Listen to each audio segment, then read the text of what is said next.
When I sold the goats, I traded 20 bales of alfalfa for, well, I think it was 3 goats.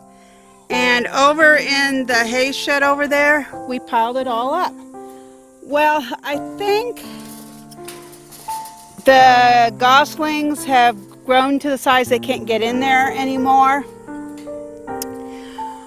But they kept getting in there and eating the alfalfa and pooping everywhere. And they just made a huge mess in there. And I've used up, see, I'm down to my last bale of alfalfa. So it's almost empty. So I have to buy more alfalfa. And I actually have 3 bales in the truck. But I needed to clean out all that mess. And so, well, I forget where I got this pile, but that pile to these 2 I just dumped this just now. Last night I did that to here's the wagon I've been using, the garden cart, and just dumping a load. And you know, the birds spread some of it out last night, and they'll get to this later today. But a few months ago by now, I really don't remember, probably spring, I did a video on bitterweed and how toxic it is, and that I had a plan to try to prevent bitterweed from growing in here again. Well, I've pulled up some more bitterweed since then, just, I think 2 or 3 plants, not much. But there are several ways to help prevent an invasive weed from taking over. But it also depends on the weed. In the case of bitterweed, I've noticed it tends to grow in the more shallow, yuckier dirt. And I don't know if it's the truth or not, but my idea was that maybe it's growing in here because it's so shallow and this is not the greatest gardening soil. And so I dumped all this gosling pooped on alfalfa, dried up alfalfa in here, and it will just naturally compost in here.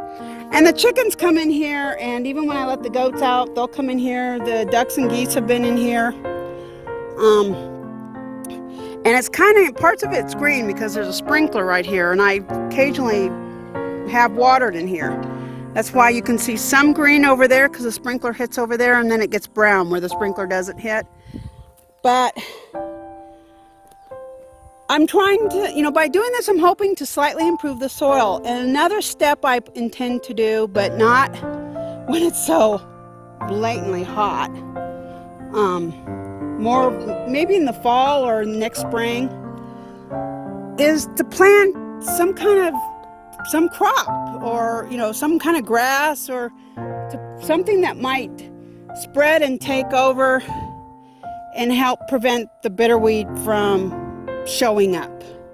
So that's my plan. And last night and today was the beginning of that process. Well, that's been there for a while. And I have occasionally come in here with a bucket full of old hay or something and just dump it in here, trying to build up the soil. It's the same principle I've used to help build up my garden beds, is, this old hay, just dumping it in the garden beds with the animal poop and other things to help improve the soil. So, all this will get spread out and it will decompose in place, and it's already fertile with goose poop. And it will get other poop. Well, I'm sure there's a ton of other poop in here. But I just wanted to share that maybe it will help you if you've got an issue where some invasive weeds keep growing and you can't seem to get rid of them. That, first of all, think about what kind of environment they're growing in. Because some plants, of course, like full sun, others like shade, others like disturbed soil, others like fertile soil. So, what's the environment that they're growing in, and then how can you correct that, and what can you do to make it less and less inviting to those plants you don't want growing there. So just sharing a little bit.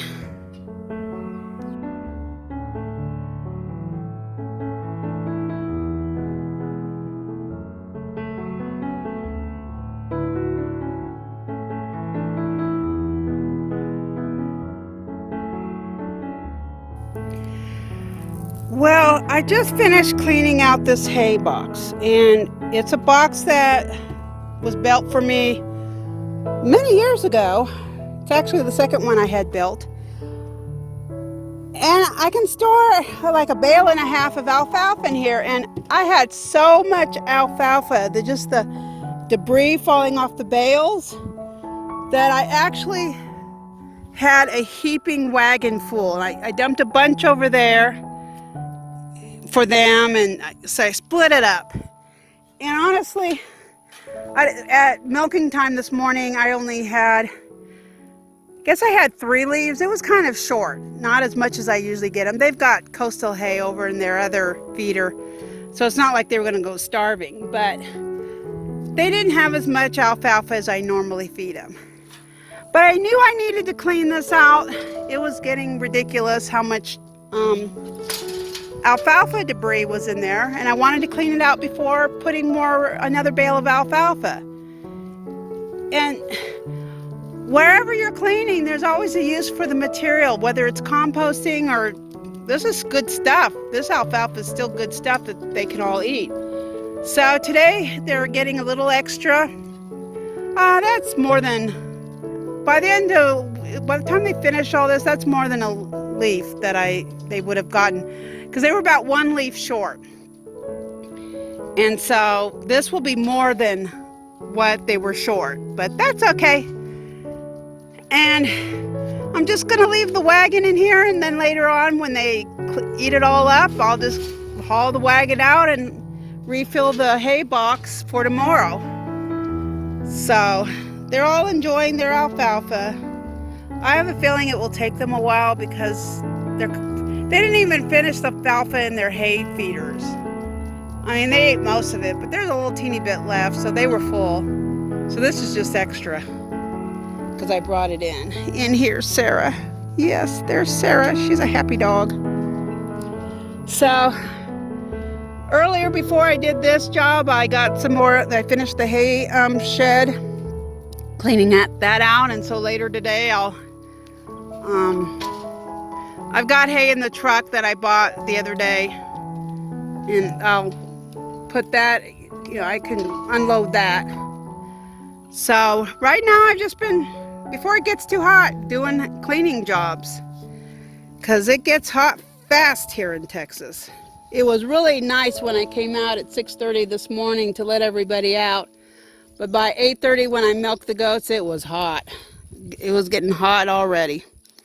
So, well, off to the next job.